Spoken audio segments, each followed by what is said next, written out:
Hi, I'm Peter Whittle. Well, another day, another attack by this authoritarian Labour government on our free speech. But this one goes right to the very heart of British culture. Under the government's new Employment Rights Act, there will be a legal requirement for companies and public bodies to take, quote, all responsible steps to prevent harassment by customers. This harassment will include comments about groups with so-called protected characteristics. What this actually means in practice is that landlords will be put in a position where they have to effectively monitor comments made by their customers. This is truly appalling.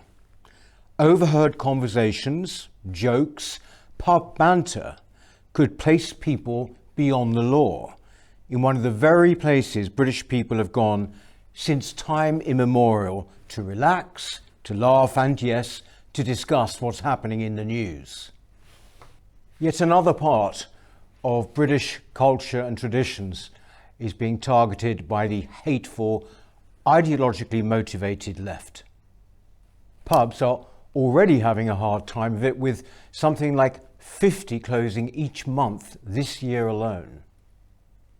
The provisions in this bill will have a devastating effect on small and medium-sized businesses across the country, as well as certain public bodies, such as universities. For example, it could mean that a university which is hosting a speech by a gender-critical campaigner will be breaking the law if it offends trans activists at that university. And let's face it, there are many of those who are just too ready to take, or should I say fake, offence. And Labour, as we know, has already reversed various provisions put in place by the last government to try to safeguard free speech at our increasingly totalitarian universities. And what about those of us who hold meetings or functions in pubs? What would happen if a particularly woke member of staff on the bar or a waiter took exception to what was being discussed in the meeting? Our new Culture Forum locals groups are just one of the many who rely on the friendly atmosphere of pub function rooms in which to hold their events. All of this could be put seriously at risk by the provisions in this bill, and indeed by those people who have no understanding or care for what is at the very heart and foundation of our democracy, free speech.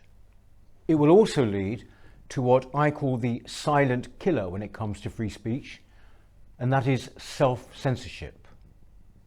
This is already a widespread feature of our everyday lives now. There is enough confusion about what can or cannot be said for people to decide it's best just to say nothing. This has led to simple, everyday social interactions becoming seriously distorted. We must fight these increasing encroachments on our free speech. We must encourage all companies, bars, pubs, hospitality companies, anybody indeed who stands to lose by the provisions in this bill, to speak out against it.